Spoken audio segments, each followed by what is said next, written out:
Hi, everyone. Welcome to Poet to Poet. I'm Radha Marcum, and today I have the pleasure of talking to poet Michael Henry, who's the author of Gun Poems. Before I introduce you to Michael, I'd like to invite you to become a subscriber of the Poet to Poet newsletter on Substack if you aren't already. Just go to poettopoet.substack.com and subscribe for free. In it, you'll find interviews like this one, plus helpful ideas on writing and publishing books of poetry. So, again, today I'm thrilled to introduce you to Michael Henry. Michael is co-founder and executive director of Lighthouse Writers Workshop, an independent literary center located in downtown Denver. His poetry and nonfiction have appeared in places such as 5280 Magazine, Georgetown Review, Three Penny Review, Pleiades, Coppernickel, and The Writer. And he's the author of two books of poetry, No Stranger Than My Own and Active Gods, as well as a nonfiction book, Mountain Biking the Colorado Trail. So, Mike, welcome to Poet to Poet. Thank you. It's wonderful to be here. Thank you for inviting me. So excited to have this conversation. So, I would love to start with the origin of this book. It has a very evocative title. Where did it begin? And was there a single poem or a moment that inspired the whole book, or did the idea simply build over time? It built over time for sure. I think it's really hard to really pin down the exact genesis of it, but I think when I was working on just lots of different poems during this period, I really wasn't sure what the next book was going to be like, just sort of like collecting just generative writing prompts and things like that. I felt like the poems were really lacking a certain amount of energy and depth to them. They were all sort of like, oh, woe is me, or I'm sitting in the coffee shop, thinking about clouds, or just things that just didn't really have a lot of energy to them. And I think this is like 2015, 2016. So obviously the world changed a great deal in 2016 and again with the pandemic. But I think things were happening in the world, the election of Donald Trump, and then just repeated instances of gun violence, which have always been just really just shocking and difficult for me to accept. And I'm sure that's true for everybody. When my wife and I first moved to Denver in 97, 98, shortly after Columbine happened, and it's been, ever since then, there's just one after another. And so I think I had been thinking about ways of talking about that or just processing what I see happening, what I was seeing happening in the world. And so I don't remember exactly how this happened, but I've always been a big fan of Marvin Bell's Dead Man poems, and I really loved Ted Hughes's book Crow, these trickster figures. And so I just sort of seized upon that idea of what if I had a character who was this kind of pure male Freudian id who was a gun and just conflated some of the binaries around conversations around guns and gun violence.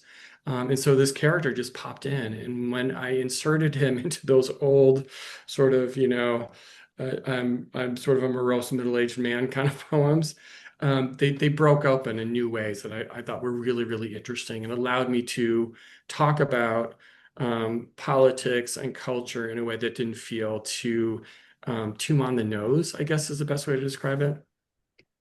Wow. So Gon as a character, it sounds like that emerged, and then you saw that as an opportunity to go back to some of the material you'd been working on and Yes. sort of bring it into a new dimension.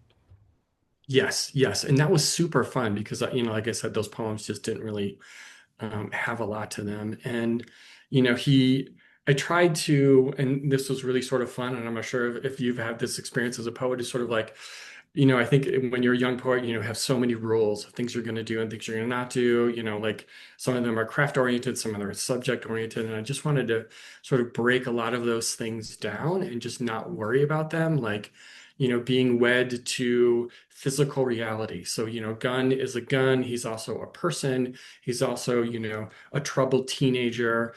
He can travel through time. He could do just about anything he wanted, and sort of not having those kind of even like physics-based or biologically based rules was really, really fun to explore.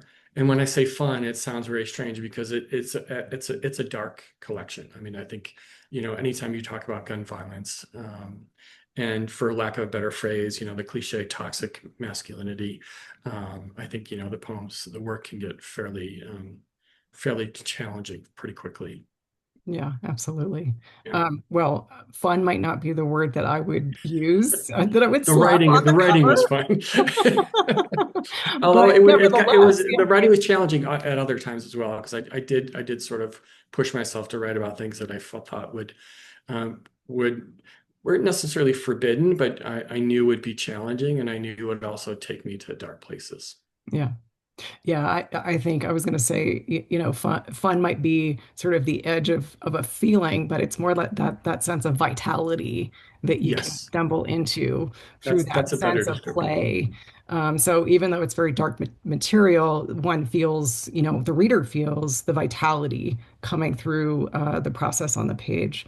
Would you like to read a poem so folks can get a Sure. sense? Yeah.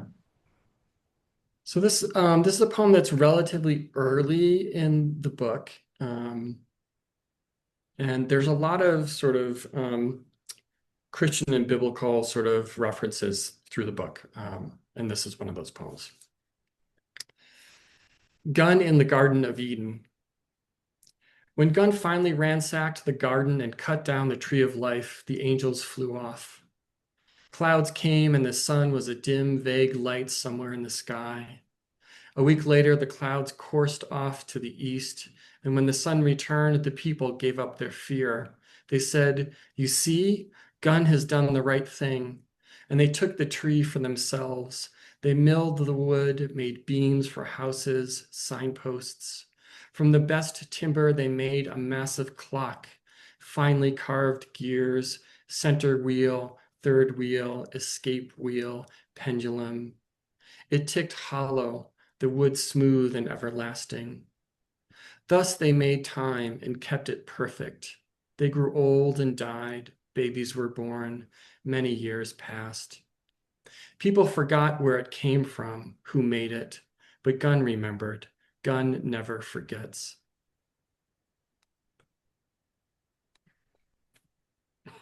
Thanks.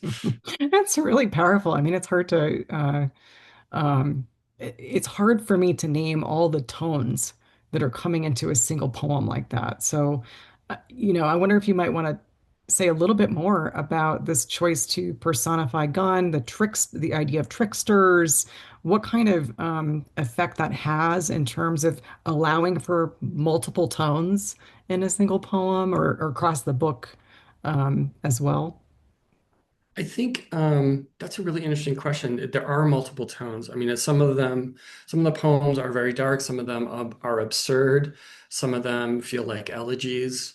I feel like this one it felt when I was writing it, it felt kind of historical, and maybe remotely biblical. Obviously, the tone I think is reverent in a certain way.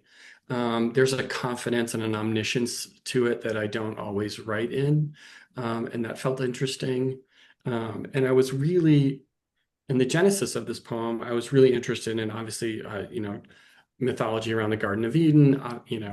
If Gun wasn't is sort of a placeholder or took the place of the devil, right? Or Satan, and he was the one who sort of kicked Adam and Eve out of the garden.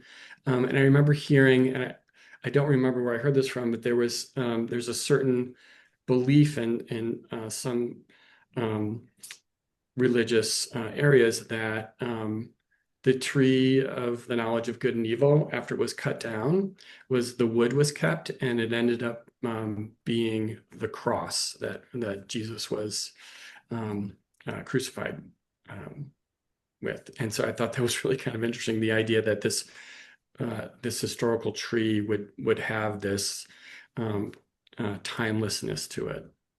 Yeah. Yeah, Yeah. interesting. Right, right. The endurance of a symbol and gun is sort of a newly enduring symbol in our lives. Right. And he was there at the beginning in a lot of ways, right? And people may have forgotten that, but he's always been around, and he's going to manifest himself in different ways. Yeah. Um, there's so much that that allows for, right? That, Right. I'm just hearing Right. this from a writer's perspective, how much permission that gives, that you gave yourself in that, and that, we as writers can sort of say, oh, wow, I give myself permission to be that imaginative in the work. Yeah. And I don't think that that permission is always obvious out there, in reading contemporary work. No, and it's funny that you say that because I think, I haven't taught a workshop in a long time, but I think over the years, my philosophy around teaching workshops is to be less prescriptive, and be like, whatever comes to mind, anything works. And I always had that in mind when I was writing these poems. I sort of imagined like getting them workshopped, in a typical, classical workshop setting. And I pictured an MFA program always, maybe the one I went to, but I was like, what would they say about this? They would kind of say, oh, you can't do that because that doesn't logically make sense and things like that. And so being able to sort of throw logic out the window was very freeing for me. Yeah, I love it. Um, so maybe want to read another poem? Yeah. Let's see. So this occurs later in the book, and I think uh, I'm sure we'll hopefully talk about this, is that the way that the book was ended up being structured is sort of like it's kind of a coming of age tale in some ways. Like Mm. when the book opens, Gunn is he's more of a human being. He's really basically just sort of a self-conscious, troubled kind of like teenager.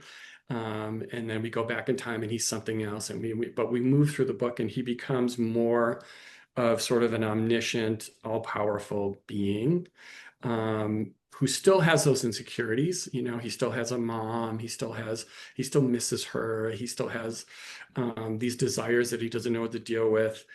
He's still just sort of a terrible person, and he can be sweet in his own way. Um, but he becomes more and more powerful, and becomes more ubiquitous in the culture. And I think this is a poem that sort of addresses that. Gunn wonders about entertainment. Gunn doesn't believe in anything, but he sees lots of everything on his big, bright, screaming flat screen. Images shiver 1,000 and 1,000 all day long. He's in lots of thems. Black and silver, he glistens, pure manhood. Those bitter, crackling detonations, those blooms of red, those torn bodies. Gunn doesn't own anything, but he is everywhere. Gunn doesn't believe in anything but himself and his lavish fame. Oof. That's you know, triple shot in the dark coffee for our culture. Yeah, I mean, and that's exactly it. Like, obviously, that poem was one that I wrote after I sort of, seized upon this idea of using this gun as a character, to make a statement, hopefully subtle, about how our culture is just imbued with violence, and loves it, and I partake of that as much as anybody.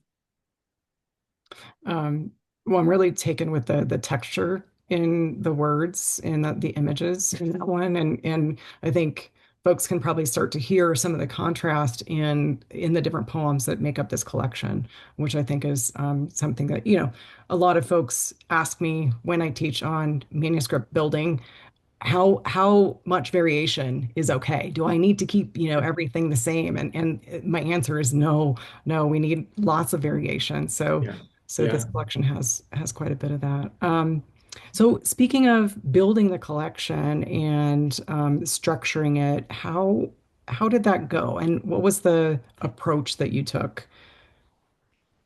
So I think, again, it was kind of like taking it and following the course of this character's sort of growth into an entity. Um, Did you and start with that idea when you were building it? Like, did you just know, okay, I've got these poems. I know it's going to start here and Yeah. move towards this logical progression. I didn't actually. I think what I tend to do sometimes is, probably a lot of poets that you print all the poems out and then you lay them out on the floor or a really big table and you start moving things around. It becomes a puzzle. And I think I sort of knew pretty quickly once I saw the poems as a cohesive whole that there was a progression, right? There was a sort of a growth of this character. And I think some of the poems that I liked the most included like Gunn in his early days, Mm, and then the later poems are like Gunn as sort of this cultural, political force of nature. And I think I pretty quickly got a sense of what the first poem and the last poem were going to be, which was weird. I think sometimes that's the last thing you end up choosing. mhm, But I got those two poles in place fairly quickly. And then it was like thinking about like, okay, what happens in the middle? And again, I didn't want it to be sort of like this, then this, then this, then this. Like, he's young, he goes here, he goes here. It was more like I wanted to move it around in time a little bit. And then, I think again the tonality, I think the style of the writing is very vernacular. I think the poems that I read so far are not. And so I tried to keep a balance of that as well, and then I think I always seem to, my books always seem to coalesce into sections. My wife's a fiction writer, so I love talking about narrative and dramatic tension and, the three-act play. So this feels a little bit like a three-act play. There are three sections to it, and they're all a little bit different. And that I enjoy that process as well. And then, on a smaller level, I really am interested in how, two or three poems in a short sequence speak to one another. And how one, if you order them right, how they can echo and sort of open up different meanings. Um, and I think for me, that's one of the most enjoyable parts of the manuscript building process is to do that. Like, going from, beginning, middle, and an end to sections to like, discrete to sort of small packets of poems together. mhm. So, you know, spreading them out on the table, getting a sense of, that arc, you know, or the three act play. Did it happen sort of in that order in terms of big picture first, sections, and then ordering those sections, Yeah, poem by that's a poem? great question. It's been a while. This manuscript's been around for a while in its rough draft form. I think it was the anchor poems, the beginning and the end poems, and then I started coalescing them into three sections, and then I started talking about looking at the specific order, and then I started thinking about and this is something that I learned from Jake Adam York, who just was such a brilliant poet and teacher. He talked about, it seems obvious in retrospect, but he talked about once you get a manuscript together, you see the gaps that you need to fill, and you need to write poems to fill those gaps. And it was a level of intentionality that it was like, oh, of course, I can do that. It's allowed. And so then I started seeing where the gaps were, and then I started writing new poems to fill it in. Great. So give us a sense of timeline in terms of when you started writing the poems. When did you go through this exercise? When did you decide that you had enough accumulated to go through this exercise of laying them out Yeah. and discovering a kind of pattern in them? And then how did you know when it was done? The age-old question. It's weird. So the manuscript has been around for a long time. So I probably started working on it in earnest in 2016 after Trump got elected, and then there was uh, Las Vegas, the Las Vegas shooting, and then Parkland, and then so many after that.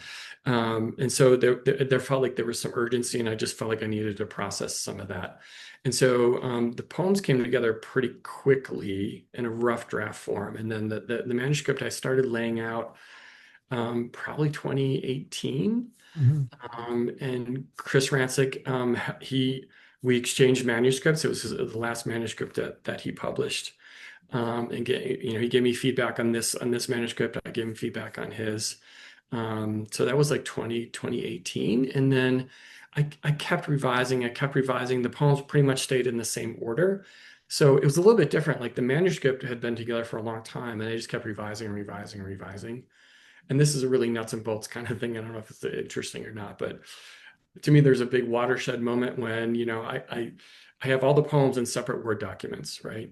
And like the big moment for me is when I start copying and pasting them into one document, which becomes the manuscript, and then I leave the other versions behind. And I probably did that pretty early, probably 2017, 2018. And then I would tweak it. I would tweak it. I got the opportunity to write the nonfiction book. So I set them aside for a while. COVID happened and I think, I was also just a little bit fearful of the subject matter Yeah. and whether it deserved a public audience and what the public might think about it.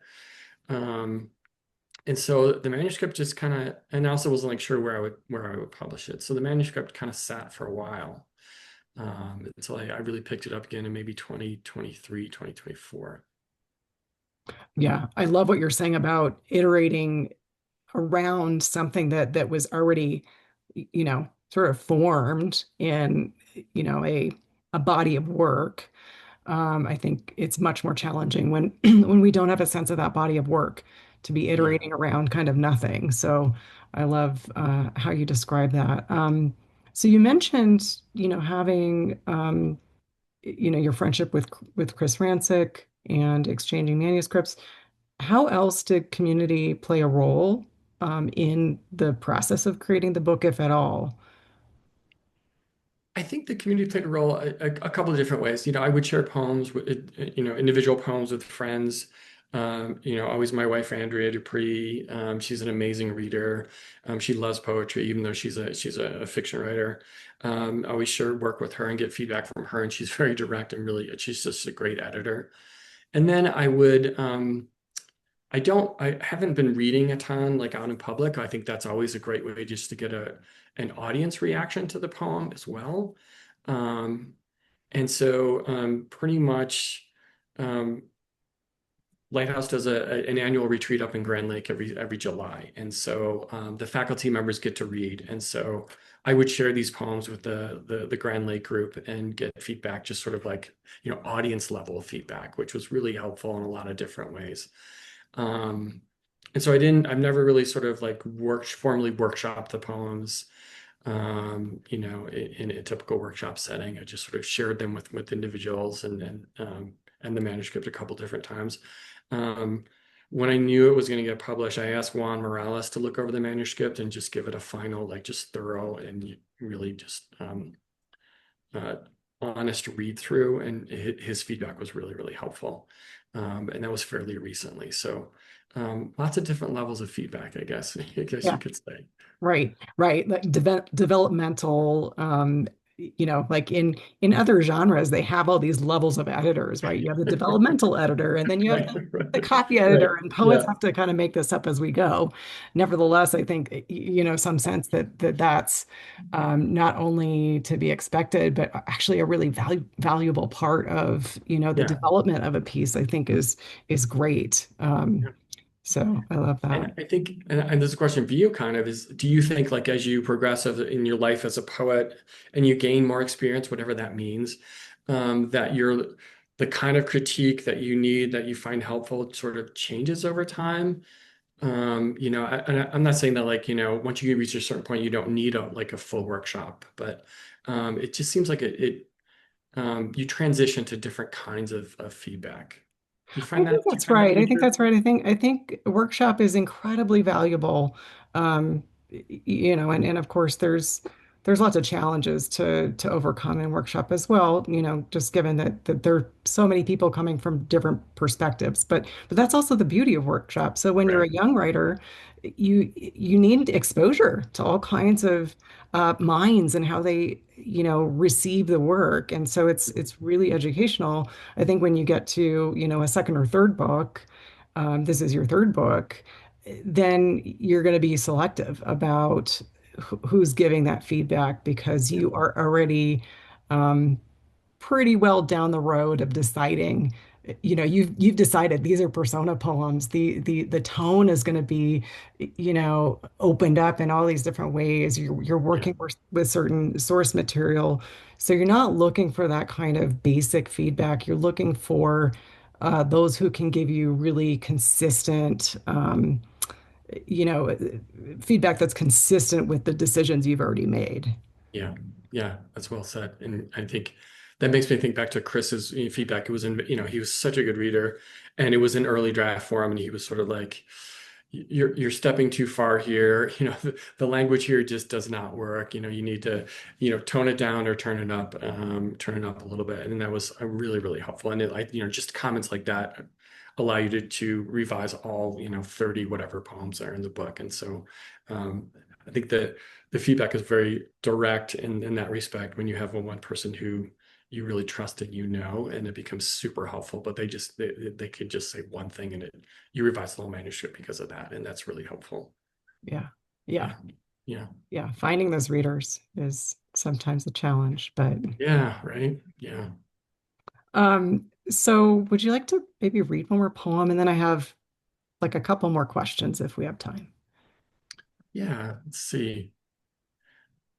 So I have one I definitely want to read, but maybe how many will I read, one or one more after this? Is How this my about final poem, I how guess? about read two? Read two together. I think it'll be good Okay. for us. If you I'll don't read two mind, together. would These that are be the okay? last two poems of the book, and the you'll see that the tone is a little different. Um, Although actually I kind of like this one too. Let's see. Okay. And I never say that about my poems.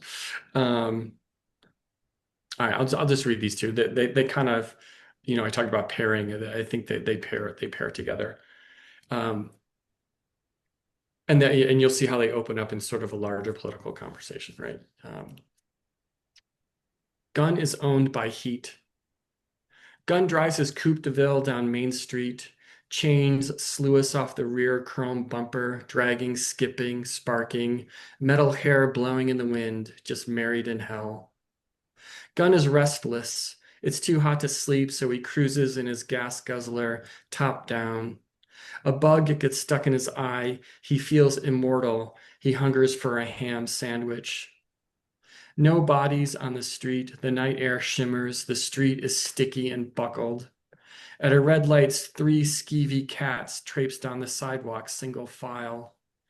In the gutter, there's a wiffle ball bat, yellow exclamation missing its point. The road is broken up and crumbling. The entire nation is shabby. Gunn wishes his student loans were paid off. He wishes people would stop murdering. He wishes blood stayed inside the bodies, but he loves these United States, no doubt. And this is the final poem in the book. Gunn remakes America. Even so, Gunn is tired of it all. All his love and patience worn to dust, his sweet memories of childhood, frayed, faded postcards. His mom, his dad, angels he can never locate like all angels. He climbs into the world's largest bulldozer, turns the key. Smoke vomits from the 1,000-foot stack, a sooty storm cloud massing. He finds a pair of aviators on the dash, puts them on. He's feeling real fancy. He drops the bucket, puts the machine into gear. He's a destroyer on vast levels now. Fuck this place, he shouts. It's okay that I swear, right? Okay. Totally. Fuck this place, he shouts. Fuck you all. Houses, cars, entire highways, gleamy skyscrapers all fall to the force of Gunn's iron bucket. The people see what he's doing and they like it. Of course they do. Like sheep, they walk in the wake of the dozer, broken glass slicing up their cheap sneakers. They cheer whenever a thing falls, the thing man made, the thing they once took pride in, photos of. And for what and why? Who knows? Now they are giddy with obliteration. They gather splintered wood and light bonfires, orange blazes on the ragged field. They truly love the damage, but now have no shelter. Gun keeps rolling across the land, tearing and rending. Night falls. The people lie down in the tracks of the dozer. They sleep under suddenly new stars.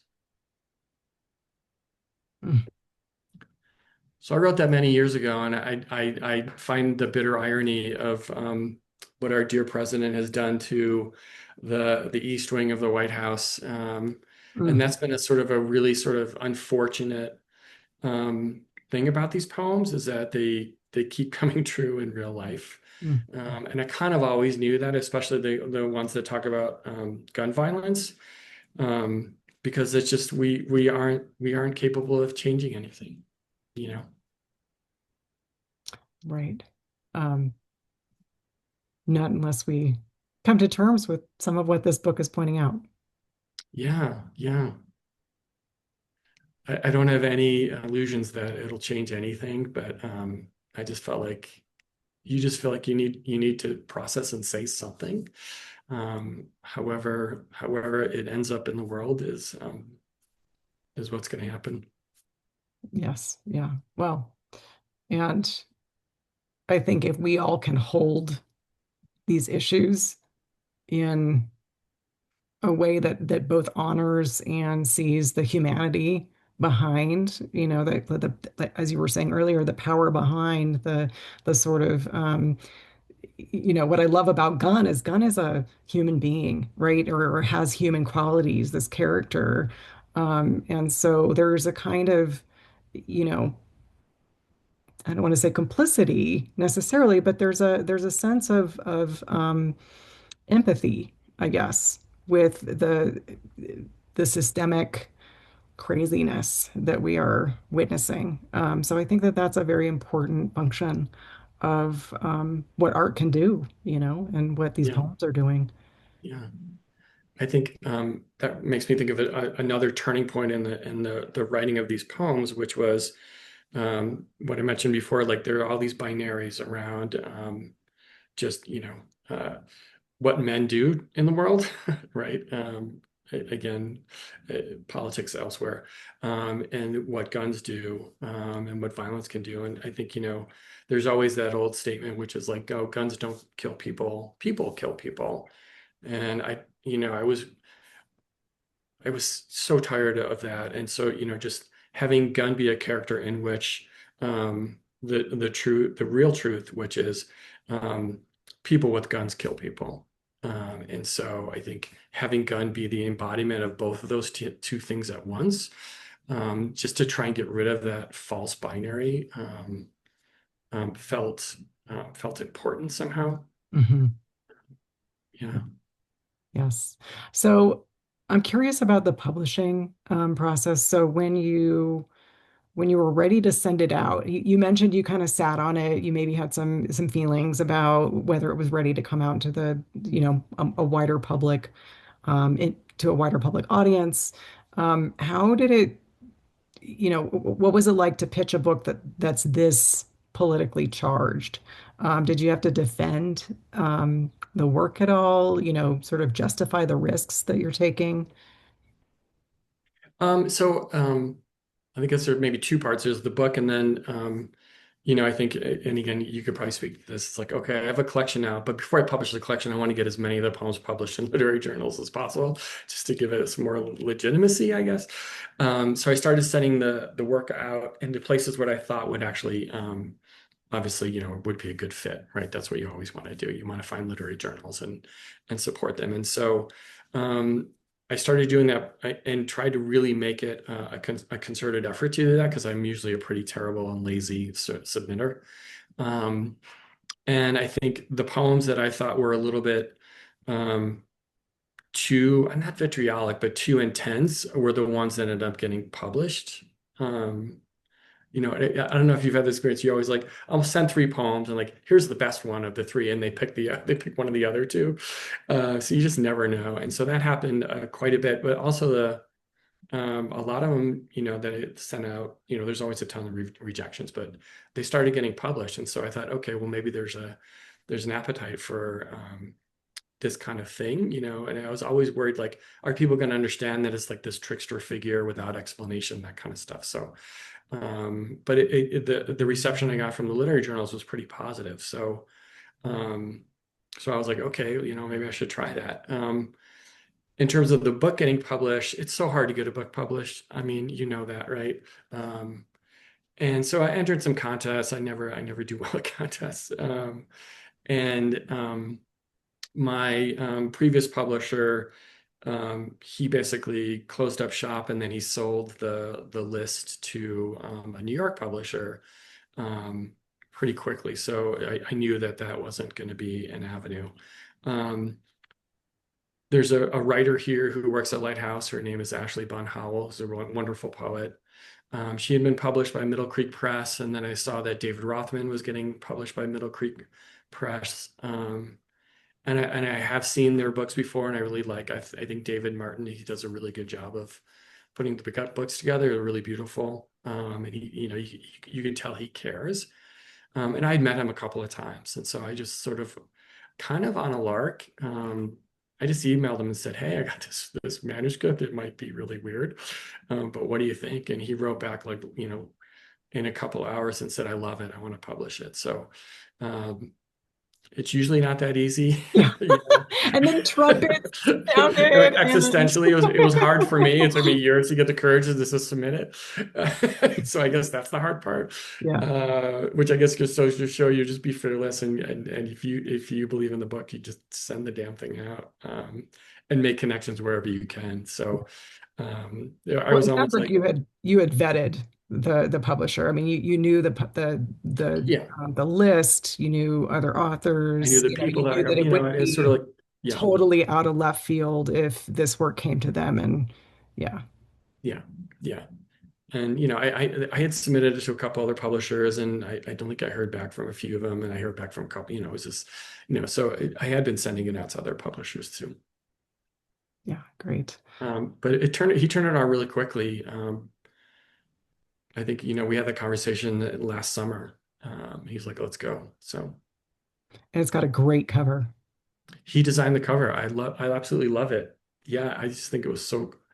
He got it, and it's so interesting when you see somebody take your poems and write a cover, or respond to it in an artistic way. It's such a fascinating and rewarding process. Like, to see that cover, um, it was really heartwarming in a way. It was really just like, oh, I mean, I was proud of the cover somehow, even though I didn't make it. Yeah, well, no, because the poems incited something that this Yeah, yeah, response, this well visual said. response that is so much, is so true to the work in some way. And I Yeah. think with covers especially, and I don't know if this is true of your other books, but it can be really challenging to land on a cover that everyone's happy with. And presses don't always put in the effort to have that kind of, resonant response in Yeah. visual form. So yeah, Yeah. I think it's Tell me more. great. Have you had that experience? Well, You no, don't have to I've been answer quite that. lucky. I have been quite lucky, but I've Your talked to a books are lot of beautiful folks too, who, I have to say. Yeah. yeah, I've talked to a lot of people who have struggled with that part of it. So, Yeah, me too. Me too. Yeah. yeah. Well, Mike, it's been great to talk to you. So excited to have the book in my hands very soon. How can people find you, find the book? Where should we send folks? I think the best way to find the book is to go to Middle Creek Publishing and Audio. You can just Google that, and find them online. I do have a website. I think it's called, it's not up to date. I'm not great at keeping it up to date, but it's mjhenry.wordpress.com. You could find me there, or you can find my bio, or you can find me, as a human being at lighthousewriters.org. I'm around a lot. Yeah. Well, great. Well, thanks, Mike. Really appreciate this conversation today. Thank you so much for this opportunity. It's been lovely. Thank you, Radha.